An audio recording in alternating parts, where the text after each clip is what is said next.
I will only commence the meeting when it is confirmed that the meeting is live. In the event there's a technical problem with the live stream, I will be notified and the meeting will be adjourned until the fault is resolved.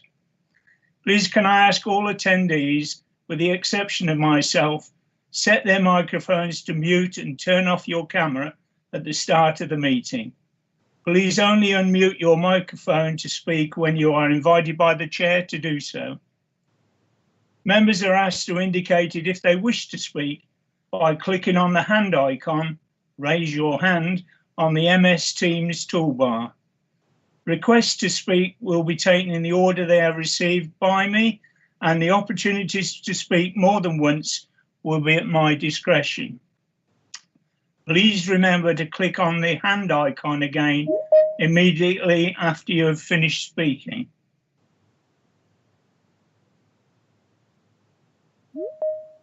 This is now for our IT stream, IT team. This meeting is ready for streaming. Thank you, Chair. The live stream is now up and running.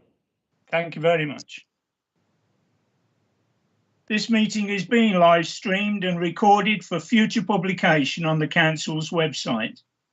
Can I ask that you turn your mobile phones off or to silent for the duration of the meeting? This is a presentation on consultation on planning for the future white paper and changes to the current planning system consultation. That's 2 consultations in 1 sentence. It will be by Ashley Baldwin and will last 20 to 30 minutes. After this, we will go into questions and answers. We will hear answers from the Head of Planning, Ashley Baldwin, and he will be supported by the Strategic Housing Services Manager, Jane Grant. Can I ask those members who indicate a wish to speak but hear the question they wish to be answered, take down their hand so we can make steady progress to a satisfactory conclusion. Ashley, would you like to start? Thank you, Chair. I'll share my screen.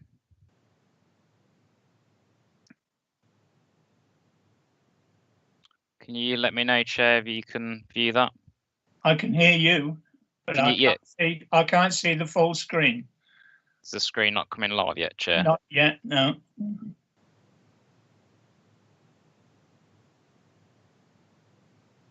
It must be Microsoft. Bear with me, Chair. Sure. Ah, now you are now almost centre stage. Okay, I'll crack on then, Chair, if everyone can see this. Okay, thank you. So, councillors, what I'm going to run through this evening is the white paper. So this is the Planning for the Future white paper that the Ministry of Housing, Communities and Local Government have published back in August. There are other changes to the planning system that have been consulted on as well as being implemented. And one of those is changes to the standard method for effectively calculating housing need. I'm not going to run through that because that's a separate subject. And there's also been changes to permitted development rights, as well as the use class order. Again, I won't run through those because I think we're focused this evening on the white paper. But if you've got questions on those, please put them to me separately. It is very much an overview, members, rather than any sort of detailed analysis, simply because of time, and I will try to sort of cover as much of the document as possible. I've picked out with my colleague Jane in housing the sort of most relevant elements for you that I think are particularly relevant to this authority. And what I've tried to do is provide a focus on the consultation rather than necessarily my professional analysis or Jane's professional analysis. It is very much an overview of the document, and that is intentional because we want to keep it as objective as possible.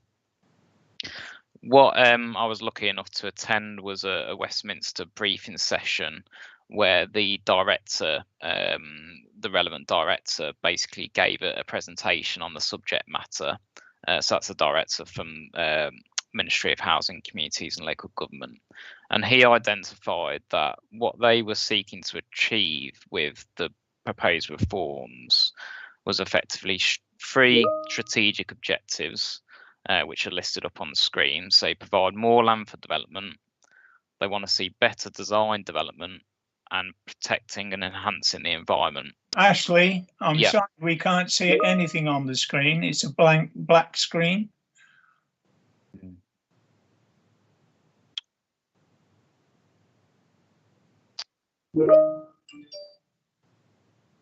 Okay, I've come off sharing chair. Do we let's try again. I will try share again, and then if not, we have got a backup which we can utilize, but I might have to get someone else to draw the presentation for me.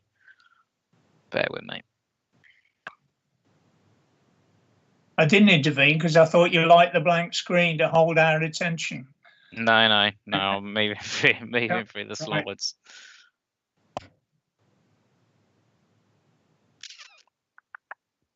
Okay, it should be broadcasting now.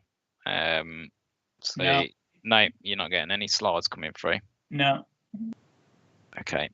What we'll do then, we'll move on to the backup, which Phil, I understand you laid it up. Are you able to load that up, Phil, onto this?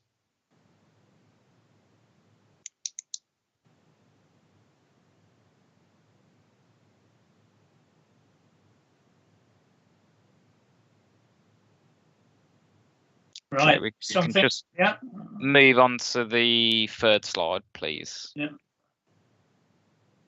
What can I actually? I can navigate this. Okay. Councillor, so you can see on the screen the 3 objectives that are referenced. No. And then, now we can. Yes. Yeah. Okay. So following the strategic objectives, the purpose of the document is to then also identify 3 procedural objectives. So this is the intention of the reform. So they want to see greater certainty. So what's referenced is a more prescriptive system. They want to see the speed of development increasing, and they want to maintain and improve community engagement. So I don't think there's any elements there that anyone can really disagree with. So moving on to the proposals, there's effectively 9 proposals within the document. So the first 5 are listed up on the screen now. So they want to maintain a plan-led system. So the current planning system is plan-led, but they want to see it to be more of a map-based system. They want the suggestion is to put land into 3 categories: growth, renewal, and protected. And I'll come on to those in a bit more detail because that's a key theme of the document. A suggestion of having binding housing requirements. So at the moment, housing requirements are not necessarily binding. You can, through your examination process when you're preparing your local plan, you can look to move away from the standard method housing that is currently calculated at a national level, whereas the suggestion is that the requirements will be binding. A new process for preparing your local plans, so that would include set timescales, which I'll come on to later, simplified tests, which is at the moment we have tests of soundness, and that is one of the reasons preparing plans can take so long. And then removing the duty to cooperate, which obviously is something we're familiar with in Nuneaton and Bedworth. They also want to see world-class community engagement. In terms of what that looks like, I think there's probably a bit more detail required than what's in the document, but that's the statement that they're looking for. So on to the next slide, we're then also looking at sort of the digital transformation of the process. So It's implied that we're quite sort of a paper-based sort of system, sort of nationally, which is probably fairly accurate. And they want to move to a much more sort of digitized process. So the use of technology is very much repeated within the document. In terms of the environment, they want to move away from protection to improvement. And then in terms of how we collect planning obligations, want to move away from Section 106 and community infrastructure levy and bring in an infrastructure levy, and I will go through that in a bit more detail. And then there's a recognition that there's a need to review skills and resources within the planning profession and within local government linked to the system. And I will touch on that again in a bit more detail. So what I've listed here, and this is taken directly from the document, is the government's view on the challenge that currently exists. And I appreciate you can read these, but in case anyone can't see them, I'll read them out. So the challenge we face is inefficient, opaque process and poor outcomes. It's too complex. I'll just note that the slides are not being displayed on the live feed. Do we want to pause, Chair, to have a look at that? I think you're muted, Chair. The slides I can see are the ones you're talking about. Yes, they're not. Don't seem to be picked up on the YouTube feed. Perhaps we can, if you're okay, Chair, I'll plough on, and then hopefully the verbal is sufficient for the live feed. Right. Okay. The slides I can see are the ones you're talking about. Yes. Do you want me to plough on, Chair, or did you want to bring Councillor Golby in? I'd rather not. I think you're right. Your spoken word is in addition to the written words that we can see. Yeah. Okay, thank you, Chair. I'll carry on. So to run through, and apologies if you can't see the presentation on the live feed, but in effect, the government's view within the document is that the local plan system takes too long. It's lost public trust. The system's based on 20th century technology. The process for negotiating developer contributions to affordable housing and infrastructure is complex, protracted and unclear. There's not enough focus on design and little incentive for high quality new homes and places. It simply does not lead to enough homes being built. So the vision, again taken from the document, is for to be more ambitious for the place that we create, move democracy forward, improve the user experience of the planning system, support home ownership, increase the supply of land available for new homes where it is needed, help businesses expand, support innovative developers and house builders, promote the stewardship and improvement of our precious countryside and environments, create a virtuous circle of prosperity in our villages and cities. So within the document, for those that have gone through it, you'll see that there's 3 pillars, and the focus really is on pillar 1 within the document and this presentation, but I will go through all 3. So within pillar 1, in terms of local plans, so you'll know locally we call our local plan the borough plan. The suggestion is that these will allocate land for development. So currently plans do that anyway, so that's not necessarily a change.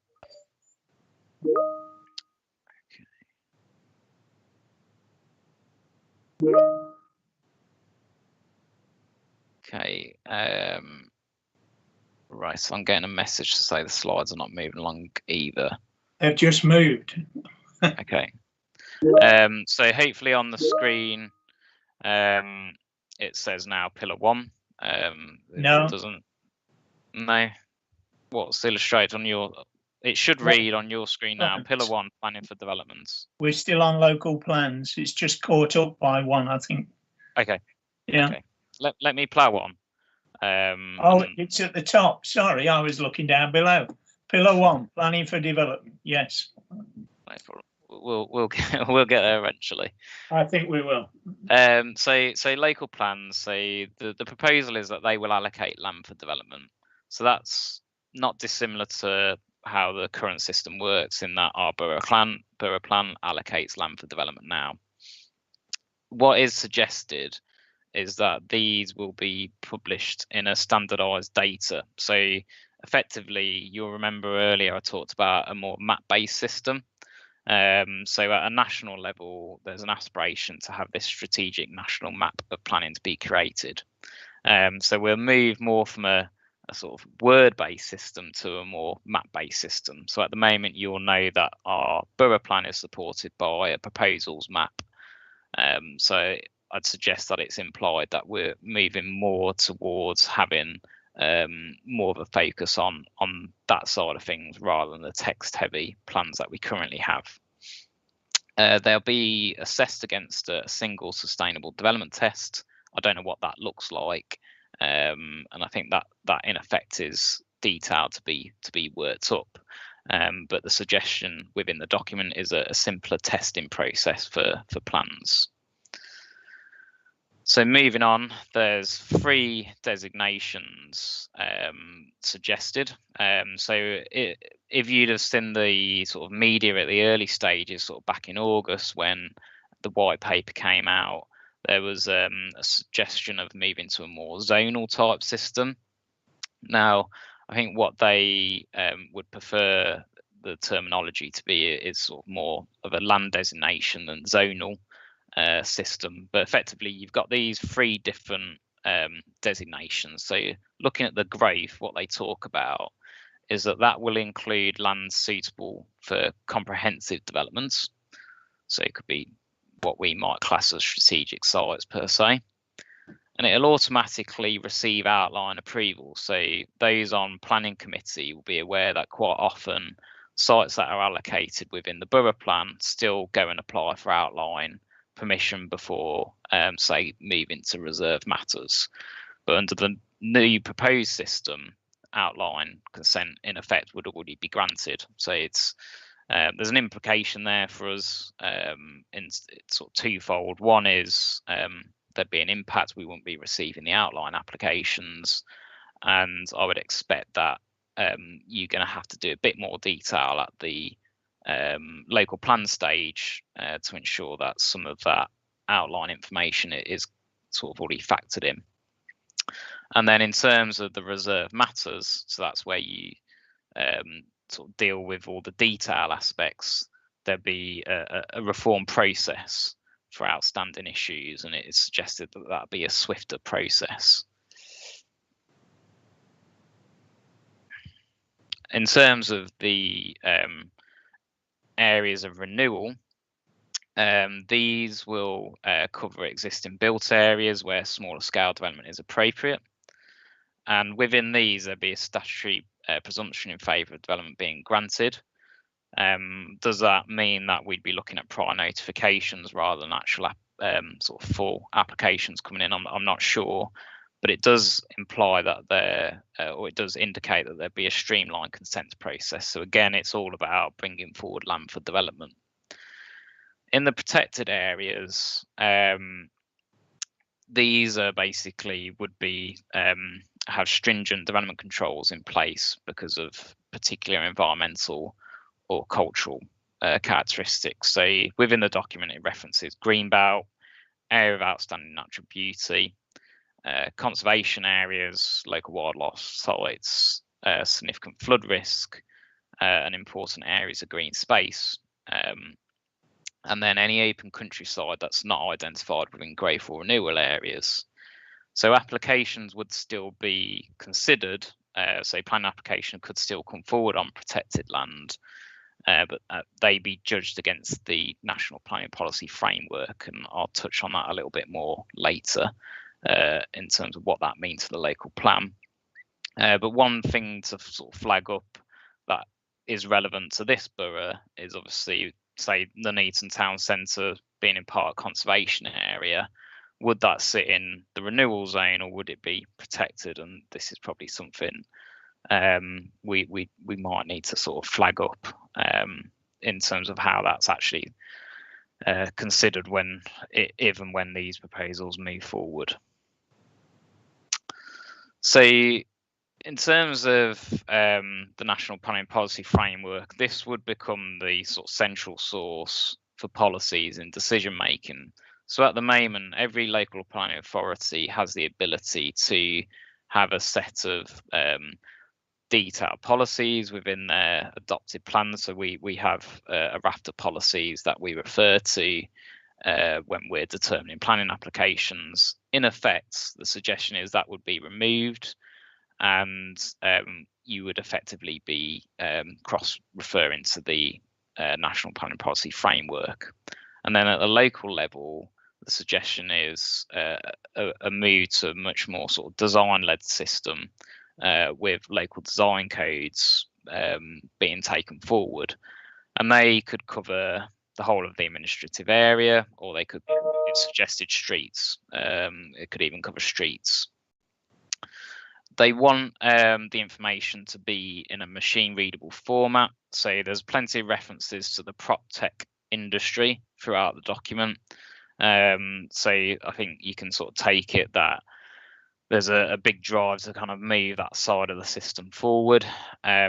They want to remove the sustainability appraisal process. So for those not familiar with that, that's linked to EU sort of legislation, and the sort of basic premise of that process is that you appraise any sort of sites or policies against a set of sustainability objectives to see if they are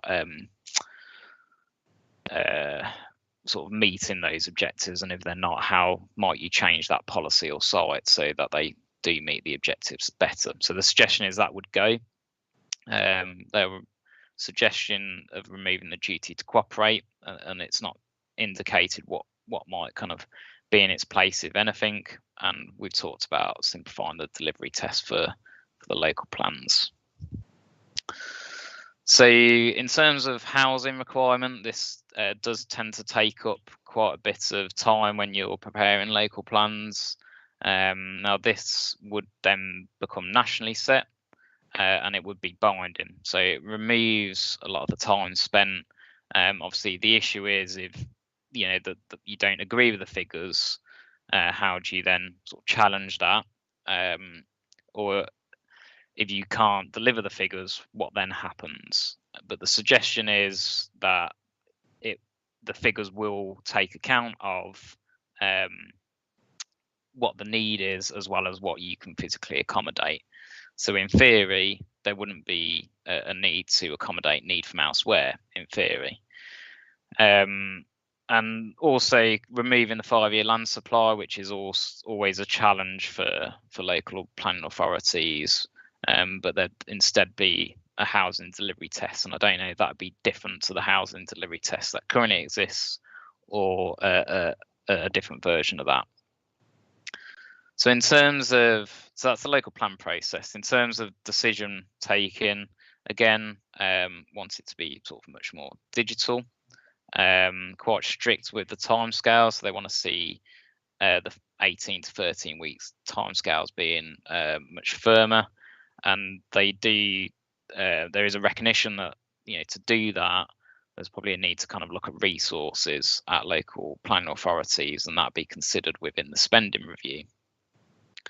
But there are a few sort of suggested sticks in terms of the implications. So it suggested that there be an automatic refund of the planning fee if we don't determine it in time. So obviously we would need to kind of think about how we work closely with our stakeholders that we rely on in terms of getting comments back, and how we obviously resource the department to ensure those time limits are met. There's also a suggestion of standardising conditions at a national level. So at the moment, it's within the authority's gift to use their own conditions. And I think some of the feedback they had nationally is actually you could developers are working across different borders, and actually there's some logic there in having a set of standard conditions across the board. Going back to time, the granting of planning permission, if not determined in time, is one of the sticks that they also suggest. And then also, if we go to appeal, if we say refuse an application and are unsuccessful at appeal, the suggestion is that there be a rebate of the planning application fee. So there's plenty of sort of financial considerations for us. I mean, there's a suggestion that there be a mandatory requirement to review local plan every 5 years, and I think that exists now anyway, so I don't necessarily think that that's a change. But whether that is actually updating the plan rather than reviewing it, maybe that's the difference. So in terms of timescales, obviously it takes some councils a significant period to prepare their local plans. And the suggestion is actually there be a fixed time scale and a set process. And I've not sort of gone through that in detail here. It's set out within the document. But in effect, it'd be a 30-month time scale. And some of that timing is linked to the planning inspectorate, which I've not ran through in this presentation in detail. So for relevance for this authority, obviously we have committed to reviewing our local plan, and the advice is to continue progressing with that. And if the council move forward and say adopt that revised local plan ahead of the implementation, or say during the early stage of implementation of any new legislation, it's suggested that then we would get a 42-month window to review that plan to take account of these changes rather than the 30 months. So pillar 2 is more kind of the environmental aspects. So it's titled Planning for Beautiful and Sustainable Places. And this is very much linked to the sort of national effort to get us net zero by 2050, and heavily influenced by Building Better, Building Beautiful Commission, if any of you are familiar with that. So it talks very much about ensuring design codes are more binding on decisions. So I know from sort of working with members that a frustration can be that when you're sort of at planning committee and you're say dealing with a supplementary planning document or a master plan, or even an outline permission that might have had a master plan, it's not necessarily binding. It's obviously there to guide. So I think in terms of that loss of sort of public trust, it is probably a fair point in the sense of actually what residents and other parties envisaged on the site based on a document that's been published doesn't necessarily come to fruition. So what the suggestion is that these would become binding on decisions. How that's implemented, I'm not sure, but that's a suggestion. And inevitably there'll be some areas that don't take up design codes. So in those instances, there'd be a national design guide and a manual for streets where the local area is silent. And then there'd be a body to support design codes. What that body is, I don't know, but there is some discussion within the document about that, and I think there's further discussions at a national level as to who that body might be. You know, it could be a new body, it could be an existing body. So I talked about the recognition of resource in planning departments. Obviously, that would be quite a big shift for planning departments. So that, you know, there's probably not many sort of architects employed at local planning authorities or urban designers anymore. So there's a recognition that there'd be a skills shift, but also the aspiration is to have a chief officer of design at every local planning authority. And this kind of links into their sort of skills and resource strategy that's talked about at the end of the document. In terms of the environmental aspects, the session I attended at the Westminster event was sort of did heavy on the suggestion that there's quite a lot of time spent going through environmental papers and mitigation, and actually we should be moving to sort of more of an enhancement. So they want to see that simplified, but also enhance the environment, and very much linked to sort of moving towards energy efficiency. One of the other big areas, and quite interesting, is that they want to see more resource put into enforcement. And obviously, enforcement's obviously not a statutory service at the moment, and obviously is generally a cost service to the authority. But that's something that they think is important. And then the final pillar relates to planning for infrastructure. So one of the sort of criticisms of the current system is that there's a lot of frustration around the negotiation and renegotiation of Section 106s, and again, that is suggested that can lead to sort of mistrust within the system, i.e. something that's proposed to be delivered in a Section 106 and then doesn't come to fruition because there's a change at a later date. So that's something that they're keen to remove. They consider that the community infrastructure levy has helped, but it's considered to be inflexible in face of market conditions. So obviously at the moment, it's not something we do charge here, but I did used to work for a charging authority. And what I can say is the rates are always fixed, so they're non-negotiable. So if you move to a market that it has gone into decline, that will obviously have an impact because you can't sort of change the rates. So what the suggestion is that there be a consolidated infrastructure levy, so bringing those two obligations together, and that would be charged on a fixed proportion of the development value, which would be above a threshold, which would have to be established. So there'd be a mandatory set of rates, but a flat rate across a specific area, and then it would be charged on the final value of developments, but levied on the point of occupation. So what that means is, so at the moment, sometimes we might get money up front or infrastructure delivered up front. Actually, we'd receive money at point of occupation. So it might mean that certain infrastructure has to be forward funded. And there are sort of proposals there around sort of borrowing for local authorities to facilitate that, but obviously there's a risk there. It does indicate sort of a minimal threshold that would apply to.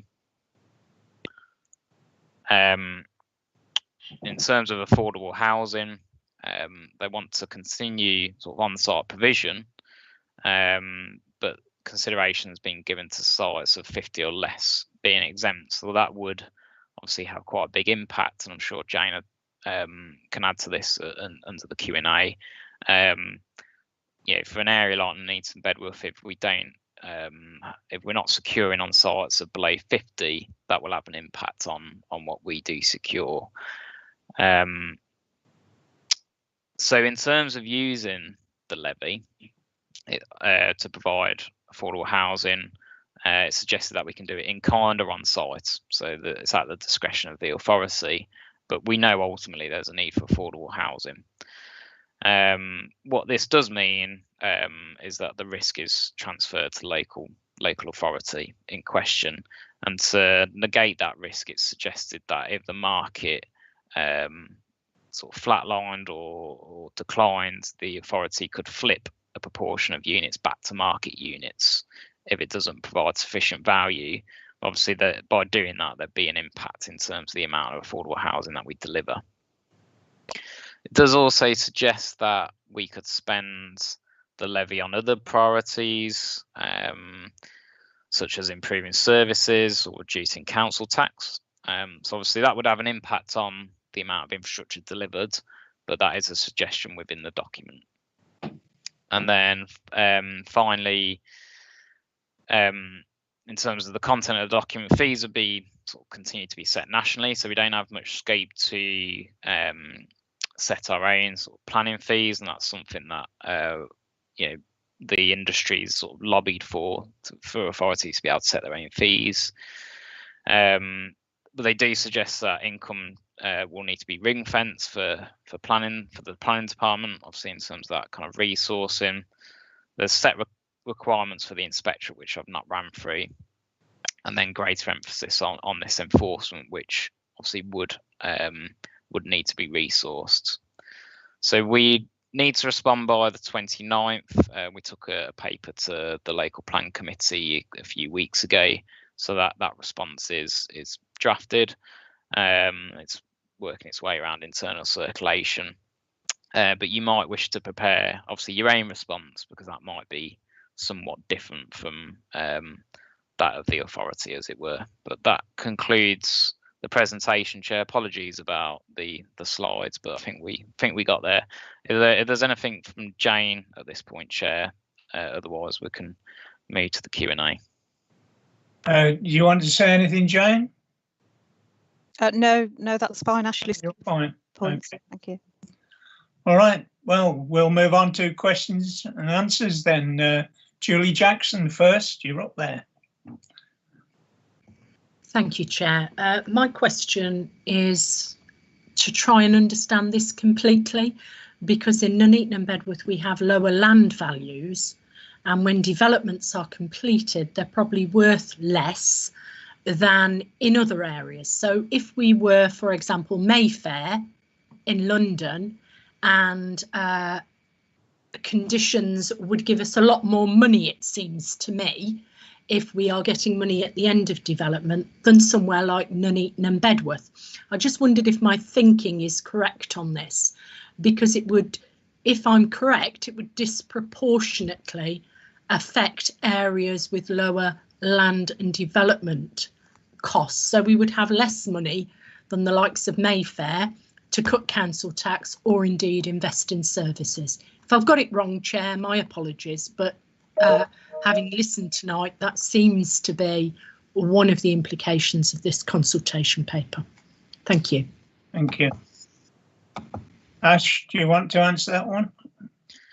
Yeah, can do, Chair. So that is the industry's understanding, in that there would be a disconnect between what different areas receive. So one of the concerns across the sort of planning industry is this: how would you sort of level out? So if it's a national levy, would some of it be there to subsidise other areas? Now that's not set out within the document, but that's certainly one of the concerns that I think we should be flagging up.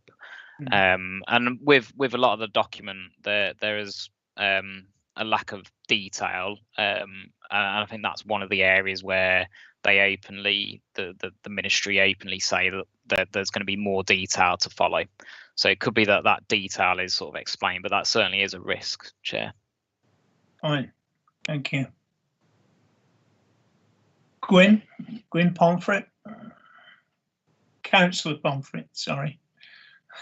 Thank you, John. I was interested in the bit about what's going to follow on from section 106 and SIL and all that sort of stuff, because I think the first bullet point was it wasn't going to be negotiable, and then one of the criticisms of the present system was that it doesn't respond to market conditions, and I was just wondering, you know, how this circle is. Well, they seem to be trying to square the circle. Is it going to be just, no matter what happens, well, the levy has been fixed, and no matter what economic conditions are, you know, the rate of selling of houses, house prices and so on, it will stay the same? Could you give us some more detail on that, please? Thank you. Ash. Okay, I can try my best, Councillor, but like I say, in terms of the detail, that's not really established within the document. But what the suggestion is that rather than it being negotiable, it will be linked to sort of the market conditions. So it'll be more of a formulaic approach, is my understanding.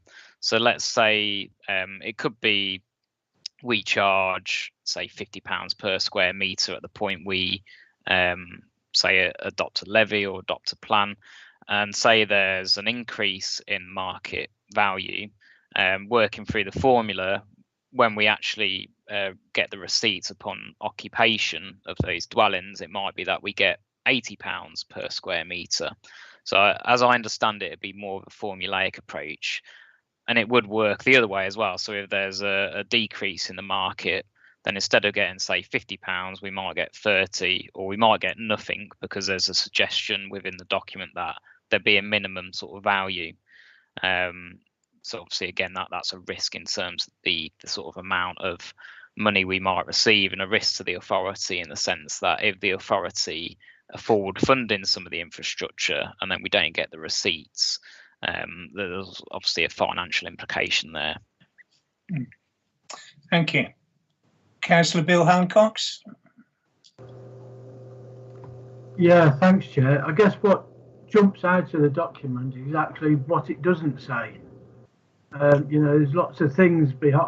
I appreciate that Ash has only been able to deliver, you know, a short resume of it, but there's lots of things that's not being said that should be.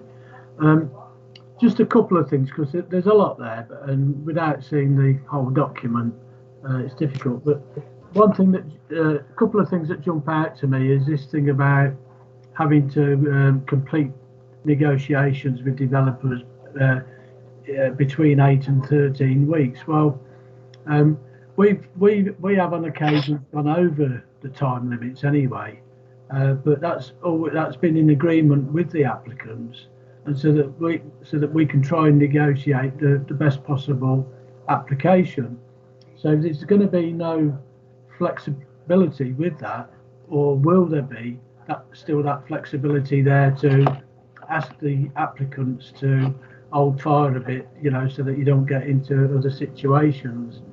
And again, in regards to obligations, does it cover, for example, you have sites identified within the local plan, but certain wards have no way of having any development in their wards. If you look at wards like Bedworth and probably Abbey in Nuneaton, there's very little scope for that. So is there going to be flexibility again in any of the obligations to be able to provide things within those communities off other developments? And just lastly, Chair, I'll leave mine here on this one, and I guess it's all jumped out at us. We've probably been aware of it for a couple of weeks, is about the possibility of having no affordable housing under sites of less than 50 units. That would have a massive impact on us in this authority, I think. So thank you, Chair. Thank you. Ash. Thank you, Chair. So in terms of the 8 to 13 weeks, there's nothing within the paper that I could see with reference to extensions of time. So that is a tool that we do use, and most authorities do use extensions of time, where you go beyond those periods. And I think in reality, you know, that is something a tool that we would certainly still want. So that needs to go into the response. That's a good point. In terms of the infrastructure side of things, it does imply that you could use monies in other areas. So if, say we had an application in, let's just say Nuneaton, you could spend it in Bedworth, etc. So there does seem to be quite a bit of flexibility over how you might use the infrastructure levy. And then if Jane, did you want to comment on the affordable housing point at all? Yeah, well, other than to agree with Bill entirely, it is very worrying. I've asked Louis to do an exercise over the next couple of weeks to see how many sites we actually have had over the last couple of years that were 50 units or less, just to sort of gauge an idea of what that likely impact could have been. But it is very concerning, yeah. Councillor John Glass. Yeah, thanks, Chair. The way I'm looking at this is it's a national document, and it's there to assist developers. I think it's our developers program this, because I'm very concerned about where we used to have a duty to cooperate. That doesn't happen now. No, my concern is that sub-regionally, let's say Coventry, Warwickshire and Solihull, we're looking at the bigger infrastructure things, let's say about A444, A5, whatever, to see what developments were coming on and how we were going to deal with them. Then on top of that, you got combined authority now as another area. And my concern is, instead of taking things to the local area, I think this kills localism, because it doesn't seem to me as though they want a world-class community engagement. Is they wish to take the community out of it and make decisions on. I'm trying to think of the right way, on their computer sitting in Whitehall or wherever they're sitting, because there is a concern about not just about the number of houses and where they're going to be put, is that the bigger infrastructure programs seems to come down in favour of developers, in my opinion. Thanks, Chair. Thank you. Ash, any response? No, I don't think so, Chair. I think it's probably more of a statement, unless there's anything you want me to pick up in particular. Okay. Councillor Condacor. Thank you, Chair. A few things are alarming in this. I mean, we've got some applications like Top Farm that have taken 3 years to determine, as all the various bits of consultation comes back and things get messed around. There's no way our council gets quick turnarounds, partly because of our consultation replies from County Council on highways and flooding. Yeah, complicated sites like Top Farm, yeah, you're talking about an awful lot of negotiation and things. So I can't see how that works. We also have the problem with, if there's a lower threshold of 50 below which applicants don't have to do various things, all applicants do is they put a sequence of planning applications in, phase 1 for 49, phase 2 for 49, phase 3 for 49. This just seems a charter for applicants to not pay any planning fees and messes around and do what they want. I don't know how Ash can control the system if the county council can just not give a response in time to a flooding or highways matter. Thank you. Ash. Again, Chair, I think it's probably more of a statement rather than a particular response. So I'll leave that one if that's okay, Chair. Yeah. Councillor Claire Golby.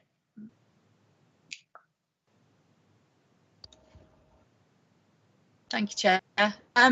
So when this comes in, or whatever the final iteration is, just to be clear, this is actually at consultation stage at the moment. So what we've heard could be subject to change depending on whether there are responses to or for or against, or an overwhelming view or not. So this is just a consultation stage at this moment in time, and this is not a fait accompli.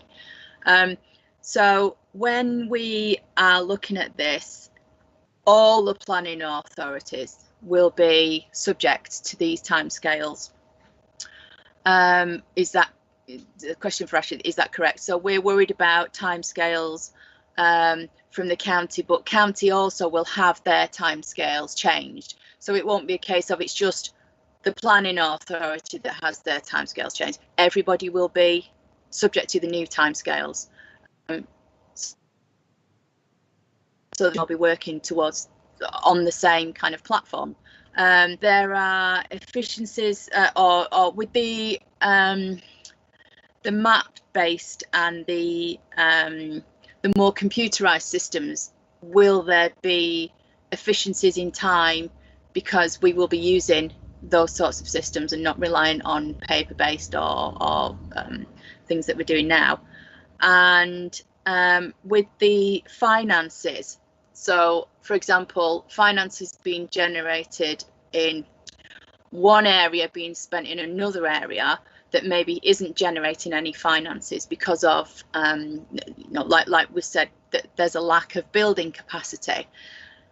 Will there be anything to say that the areas like mine, for example, that are being subject to development, to stop that money wholesale going into other areas that are not having any development? Would there be any guarantee that actually the area that generates it can retain it, and would there be specifics surrounding that? So what I'm saying is that money that's developed in my area can't be scooted off for projects in other areas that are not appropriate, leaving my residents high and dry. That's a question that I'd like answered. Thank you. I must say that the bits I've seen of this proposal are that you are allowed to make an individual response, and I think Ash did refer to that in his presentation. And some of the issues you've raised there would warrant you making your case with the ministry itself. But Ash, could you respond? I will be looking to do that, but I'm just thinking if the council gives it more weight as well, it all helps, doesn't it? Thank you. Thank you both. So absolutely. I mean, this is a consultation, and there'd have to be a suite of legislative changes to follow this up. So we don't know sort of how much, if any of it, will come to fruition. So I did lose you, councillor, at points there. So I'll try answer those questions. But if I miss anything, then please let me know. So in terms of the sort of sticks I talked about around timescales, yes, I think it will impact everyone. My reading of the document is that the risk is with the local planning authority. Now, ultimately, it's not just the county council that we work with. You know, we rely on comments from other bodies, say Severn Trent Waterways, the clinical commissioning groups. So it's probably unfair to necessarily pick on the county council per se, but we'd obviously have to kind of look at how we work with those organisations. So would we want sort of service level agreements in place? But as I read the document, it does seem to be the risk sort of sits with the planning authority. So that's something we might kind of need to sort of consider in our response. But ultimately, what the government or the document suggesting is, you know, there will be a simpler system. So in theory, it will be easier to kind of move through the process. So it'd be much more kind of swifter is the suggestion that they put forward. Obviously, the document does lack detail, and the department openly accept that and suggest that more information will be sort of coming forward. So it's quite hard sometimes to comment and do a response in that context. In terms of the sort of map-based system, will that make things more efficient? I don't know, but that's certainly the suggestion within the document. In terms of the financial aspects, I'm not aware that there's necessarily sort of safeguards in place to stop money going from other areas. My interpretation of it is actually that there's more flexibility for the authority to sort of go and spend that money on sort of other things. So I would suggest that there's probably a risk there that development monies could go away from the area of impact. But I'm sure that's a point that other organisations will be raising. But that's certainly my interpretation of it, councillor. Hopefully that covers all those questions. Yeah, thank you for that. Councillor Hancock's, there's no one asking for any further, so we can take repeat questions. Yeah, thanks, Chair. It's just on that last point. Well, Ash's point and Councillor Golby's point. I think we have to be a little bit careful in the sense that yes, we are all elected to individual wards, but we're also all elected to represent the borough as a whole. And I'd be really concerned that we end up in a bun fight between 17 different wards about where money goes for whatever. We have to remember, as I say, we're elected as a borough-wide authority, and yes, there's scope there, and I think it's quite right and good advice for any individual councillor to make their individual points within the consultation. But we've got to be very careful that we don't fragment the borough and, as I say, end up having a bun fight over lots of individual things. Thank you, Chair. Thank you. Anything to add, Ash? No, I don't think so, Chair. Okay. Keith Condicore, yeah.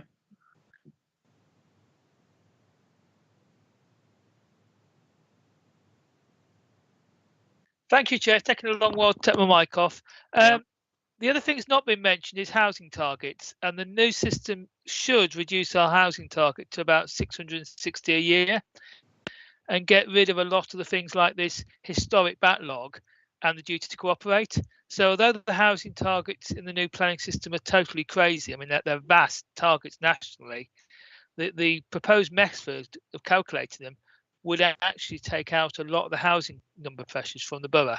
I don't know if Ash knows how secure the 660 a year target is, but that would actually be a lot more helpful than 704 plus backlogging what happened in the last decade. You got a response to that, Ash? Yep. So that was a separate consultation in terms of the standard method. So as I indicated at the start, I haven't run through that in detail. In terms of how secure that is, it's not secure because it's a consultation. So government are obviously interested in views as to sort of how that new system might work, and that would in effect be implemented. They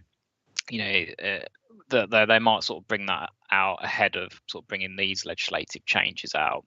But Councillor Condicore is correct; it would effectively bring that annual requirement down for Nuneaton and Bedworth. Okay. There's no more hands up. Does anyone want to add anything? Well, if not, thank you, Ash. Thank you, Jane. I think we can declare the meeting closed. Can we cease the recording, please?